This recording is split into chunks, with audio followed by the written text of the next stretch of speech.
Sports Team presents your Southern Tier Kickoff.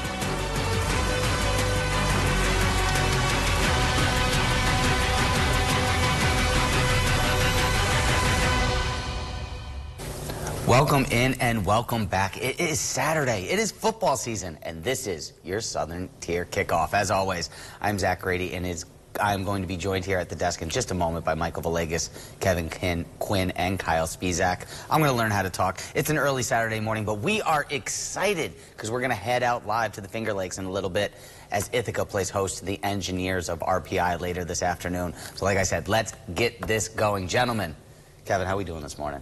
Two thumbs up. Let's get right into it. Kyle, how you living? Can't waste any time. Big slate today. Big slate today. Michael, what are you thinking about today? Football's on. Cannot be mad. Cannot be mad at all. So let's get right into it. As these gentlemen have said, Syracuse and Penn State both off this week. So we are going to start our Saturday on post. The West Point Black Knights are undefeated and in the top 25 headed into its matchup with ECU. Kevin, what can we expect this afternoon? Well, Zach, like you said, there's an undefeated ranked team in New York State, and it is the number 23 Army Golden Knights. They'll put their 6-0 records to the test at home this afternoon in a conference game against 3-3 East Carolina. With the new college football playoff system requiring a group of 5 teams to qualify, Golden Knights are being talked about across the college football landscape as a team with playoff hopes, and with their offense soaring above new heights, they come into this one 17-point favorites and will be doing everything they can to stoke out any flames of potential upset this afternoon. Head coach Jeff Monken said before the game that they have an opponent coming to town who's familiar with their offensive scheme.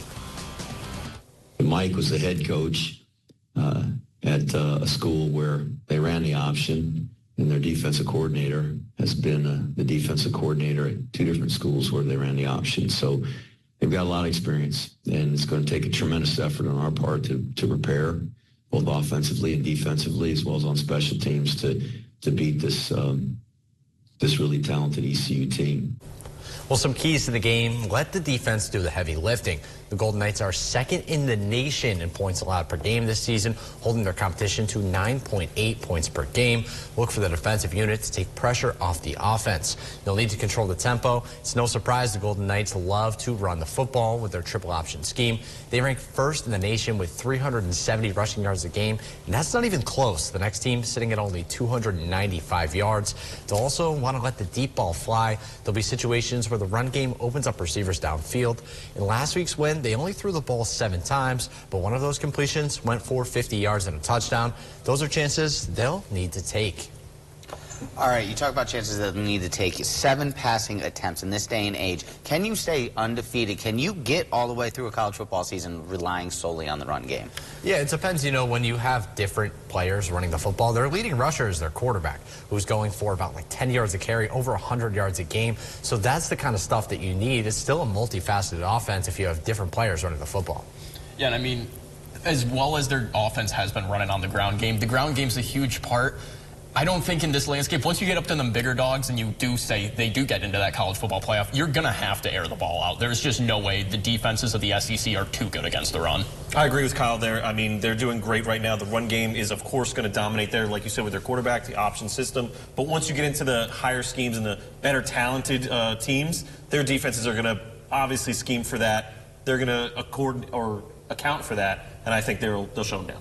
All right, so they both, right now, as we say, the big talk all this week has been Army and Navy both being undefeated and both having a chance to play each other before the Army-Navy game. That being said, if we see these two in the AAC championship, is that going to take a little bit of luster away from the very next week where they play in the Army-Navy game? Yeah, I think it definitely will, especially if one or both of these teams is undefeated. They both do have Notre Dame on their slate, which will be a big challenge.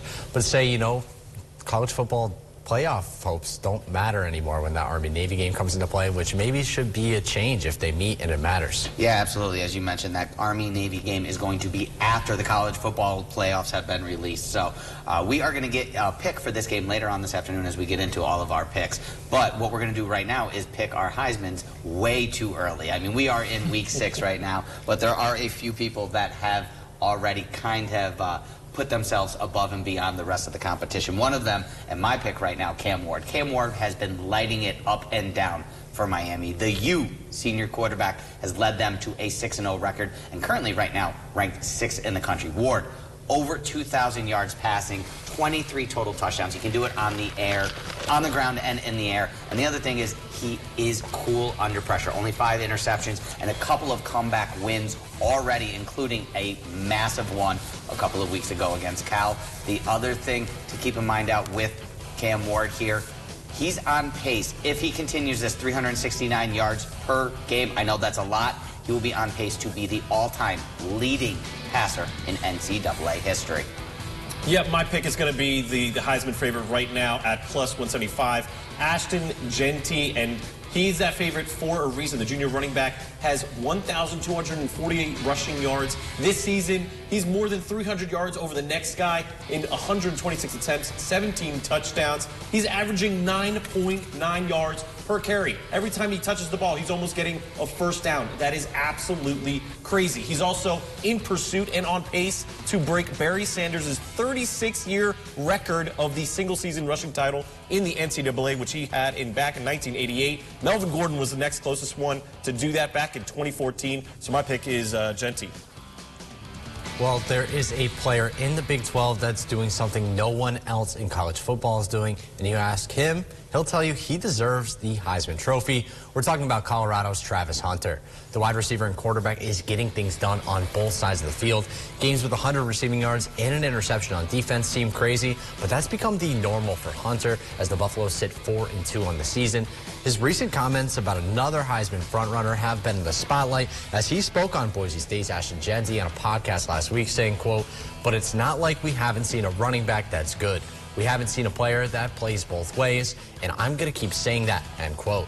I think Hunter's flair for the dramatics on and off the field could bring him the Heisman Trophy. And Heisman Watch is in full effect in upstate New York for the first time in, well, quite a very long time. Since transferring to Syracuse from Ohio State, Kyle McCord has been can't-miss action on the gridiron. In his first 6 games since joining the Orange, McCord has thrown for over 330 yards in every appearance, totaling 19 touchdowns through the air so far.